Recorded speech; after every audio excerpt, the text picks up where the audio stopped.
já de volta o seu programa. Eu espero que já seja uma rotina aí na sua casa, hein? De segunda a sexta, às 5 horas da tarde, a nossa reprise sempre ao meio-dia. Esse momento aqui que a gente já está criando uma relação, a gente já está criando uma amizade, onde a gente tem uma boa conversa aqui, a gente sempre tenta levar muita informação de qualidade até a sua casa.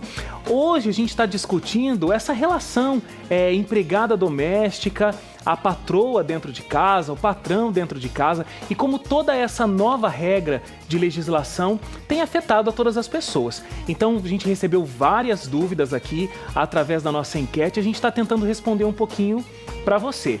Lembrando, interaja com a gente através das nossas redes sociais, olha, tá passando aí no vídeo para você o nosso Facebook, facebook.com/seu programa.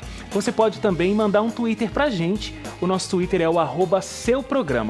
Aliás, lá no Facebook, a gente está esperando que você curta a nossa página. Quando você dá um curtir ali, ou quem tem lá o Facebook em inglês, está escrito like, você dá um like lá e você vai receber todas as nossas atualizações na sua página do Facebook. Tá bom? E eu estou recebendo aqui o Dr. Renan, advogado especialista em leis trabalhistas e está ajudando a gente a esclarecer todas essas questões. A gente saiu para o intervalo, doutor, Sim. falando sobre essa questão de que, de repente, essa nova regra vai acabar trazendo um pouco de dificuldade, um pouco de demanda no mercado de trabalho das Certo. empregadas domésticas. Será que isso já está acontecendo? Vocês têm visto esse impacto já? Está sendo relatada a dificuldade para se entender Aham. o que está sendo previsto, porque tudo que está sendo trazido pela nova proposta, ela está sendo elevado a nível de empregado, como de qualquer empresa, e então o patrão passa a ter que entender das leis trabalhistas e da relação de trabalho como se o empresário fosse. Então está gerando esse desconforto, está gerando esse medo dos patrões de não quererem mais contar com as empregadas. Uhum. Mas isso é um reflexo talvez passageiro, porque o investimento não fica tão mais alto do que já é e de repente a relação de confiança que já existe com o profissional doméstico fale mais alta do que o investimento nessa hora. Toda a informação, toda a novidade gera um desconforto. O que eu vou fazer agora? Descobrir todas as regras, mas é só buscar fontes de informação, é só buscar se atualizar aí e tentar entender realmente quais são os impactos. Eu lembro, por exemplo, quando teve aquela queda do diploma do jornalismo, as pessoas trancando Sim. matrícula, não, o jornalista nem vai ter mais nível universitário, Sim. e depois tudo se assentou, né? Depois tudo ficou mais tranquilo. Eu acredito que isso vai acontecer com essa nova regra também. Mas vamos lá para o nosso Tira Dúvida? Sim. Uma pergunta aqui, doutor. É possível reduzir o desconto do Vale Transporte e com esse dinheiro depositar parte do FGTS? Posso deixar de pagar o INSS? Duas perguntas aí em uma. Sim. Não é possível. O INSS, em primeiro lugar, porque ele é um tributo devido à previdência que você desconta do funcionário e repassa para a Previdência Social. O INSS, já quem tinha carteira assinada, já pagava normalmente, Já pagava né? normalmente. Agora vai ter que fazer depósito do Fundo de Garantia. Do FGTS. Exato. Então, a dúvida da enquete, a resposta é não, e basicamente não, porque o salário não se pode reduzir. Ok. A irredutibilidade de salário é um direito previsto na Constituição Federal. Então, se eu gastava R$1.000 de salário bruto e pagava, sei lá, R$50 de vale transporte todo mês. Sim. Então, esses R$1.050 eu não posso mexer para colocar o FGTS lá. Todo benefício já concedido ao empregado tem que ser mantido, principalmente o salário. O benefício do vale transporte, né, que é para se locomover, é um benefício já concedido também, ele já incorporou ao empregado e ao seu salário, não pode ser retirado também porque estaria um ônus ao empregado. Toda essa mudança não pode acarretar em ônus para o empregado, ainda que você crie responsabilidades. Ele tem um maior controle de jornada, um maior rigor sobre a presença dele, a exigência com relação ao trabalho vai ser feita. Pode ser até mais rigorosa por conta do que a lei está prezando, mas não se pode reduzir em nada os ganhos do empregado. Uniforme. É obrigatório o uso de uniforme pelas empregadas domésticas? Não é obrigatório. Fica a critério do empregador. Uniforme é uma política da empresa, né? Em nenhuma Sim. profissão eu acredito que seja obrigatório o uso do uniforme. Existem empresas que estipulam. Aham. O patrão poderia estipular. Poderia Se fosse estipular. a ideia dele, ter uma residência onde circulam muitas pessoas, para identificar. Mas não é obrigado. Ele não precisa fazer cumprir essa exigência que em caso de empresas se existe. Então, se eu entendi bem, olha, é o seguinte, se você é empregada doméstica e não tem uniforme, mas gostaria de ter, você não pode obrigar o seu patrão a ter, e nem o contrário. Você não pode dizer para o patrão, eu não quero usar uniforme. Essa é uma prerrogativa dele. Se ele disser que é sua obrigação usar uniforme, você vai usar. Se ele não te der uniforme, você não vai usar. É isso. Perfeito. Ok. Não paga o vale-refeição, pois a empregada tem café da manhã, almoço e lanche da tarde. Olha, tô quase pleiteando uma vaga aí, hein? Nesse caso, preciso fazer um novo contrato de trabalho citando que eu forneço as refeições? Não é necessário. Não vai precisar fazer um contrato especificando isso. É um direito que ela concedeu e ela não precisa especificar agora, mas ela não vai poder cobrar nem descontar nada do salário da empregada por conta desse benefício que ela concedeu. O fato dela ter agora uma despesa maior não significa que ela precisa esclarecer. Até mesmo porque, pelo visto, a empregada deve residir junto com ela, porque ela faz várias refeições.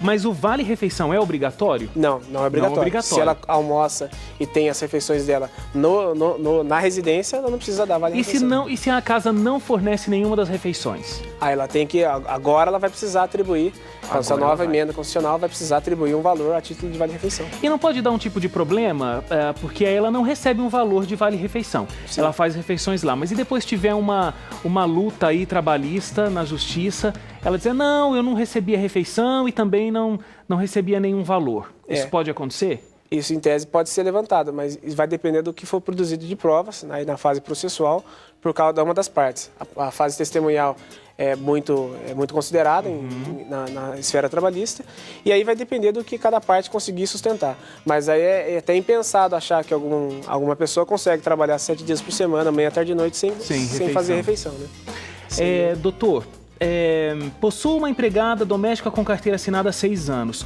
Como a carteira já está assinada, como fica a partir de agora a inclusão do FGTS? O FGTS ele precisa ser recolhido. Anotar ou não na carteira é uma formalidade dispensável. Ele pode ir no campo de observações gerais e anotar, mas isso não é uma exigência necessária nesse momento. Agora, o escritório contábil que cuida disso também vai saber resolver todas essas questões. Se houver escritório contábil, né? não há problema. O grande problema é que há muitas pessoas que têm os seus profissionais domésticos e não possuem contador, fazem por si próprio o recolhimento dos tributos e os registros devidos. Nesse caso, o FGTS precisa ser necessariamente recolhido. Anotar ou não na carteira é uma formalidade que não muda nada. Qual que é o piso salarial da categoria? No estado de São Paulo, o piso da categoria salarial dos trabalhadores domésticos é de R$ 755. Estado de São Paulo. Em outros estados, o valor é diferente. Mas tem diferenças interior e capital? Não, o estado de São Paulo inteiro é R$ 755. O salário mínimo é? É 678. Então é mais do que o salário mínimo. Mais do salário mínimo. E o salário mínimo do trabalhador doméstico é 755. Ok. Se uma empregada doméstica ela tem lá na carteira esse salário, um salário determinado, ela pode ser demitida e contratada numa outra casa com um salário menor do que ela recebia? Então, essa é uma tentativa que não tem dado certo. A Justiça Trabalhista entende que para desfazer completamente qualquer vínculo trabalhista, um período mínimo de 6 meses se faz necessário. A lei não diz isso. A lei diz que do rompimento do vínculo, já não há mais contrato de trabalho, vocês não têm mais nada, nenhuma relação, nem trabalhista, nem nenhum outro vínculo.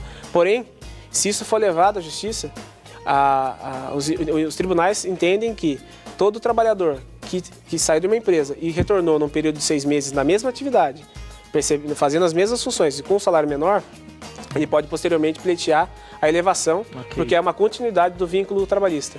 Entende-se que é uma manobra do empregador para não pagar um salário mais alto. Só esclarecendo, de repente, a dúvida da empregada doméstica. Ela trabalha na minha casa, ela ganha R$800. Certo. Aí eu vou demitir. Ela vai ser contratada por você, você pode pagar o piso. Sim, eu posso pagar o piso. Não é porque... Você que não vai poder, porque você já era patrão dela, demitiu e contratou novamente para um salário mais baixo, e isso não dá certo. Isso pode, né? Isso é possível fazer, mas a tendência é que isso venha depois gerar uma demanda que vai ser verificada a diferença. Banco de horas. Porque algumas empresas trabalham com essa questão de banco de horas. Sim. Então não se paga hora extra, mas se tem um acúmulo de horas que depois vai sendo utilizado. Isso está previsto para as empregadas domésticas? Ainda não há previsão. Como não há regulamentação, ainda não há previsão e eles não têm convenção coletiva nem acordo que definiria isso. O que pode ser feito é a compensação. ela faltar um dia e no outro dia trabalhar mais e assim sucessivamente ela vai... Até tem uma pergunta aqui sobre isso. Sobre quando a compensação. empregada falta sem atestado médico ou chega Sim. muito atrasada. Então pode ser feita uma compensação. Compensação, perfeitamente. Ela vem, em um dia ela trabalha menos 2 horas, ela depois compensa em outro dia essas 2 horas faltantes, e aí você não precisa nem pagar a hora extra porque ela tem uma jornada de 44 horas semanais para cumprir. A forma como vai cumprir, aí fica a cargo do patrão e da empregada. Se ela quiser ajustar com você que um dia ou outro ela vai sair mais cedo e no outro dia ela vai compensar essas horas, não tem problema nenhum. E por isso é mais fácil fazer esse controle havendo um livro de ponto. Daí que surge a necessidade de controle de jornada. Você só vai poder exigir o cumprimento dela se você souber exatamente a hora que ela chega e que ela sai do trabalho. Então são 44 horas semanais. Sim. Diariamente, isso dá... Diariamente, 8 horas. 8 horas. De segunda a sexta, mais 4 horas no sábado. Mas isso pode ser ajustado. Então a pessoa pode trabalhar mais e não trabalhar ao sábado, a pessoa pode trabalhar mais, mas pode trabalhar ao domingo. Observado o limite de 10 horas e todo domingo não, perdão. Uma vez por mês, haver uma folga semanal no domingo. Uma vez por mês tem que haver uma folga tem que ter semanal. Tem que ter um domingo de folga. Ok.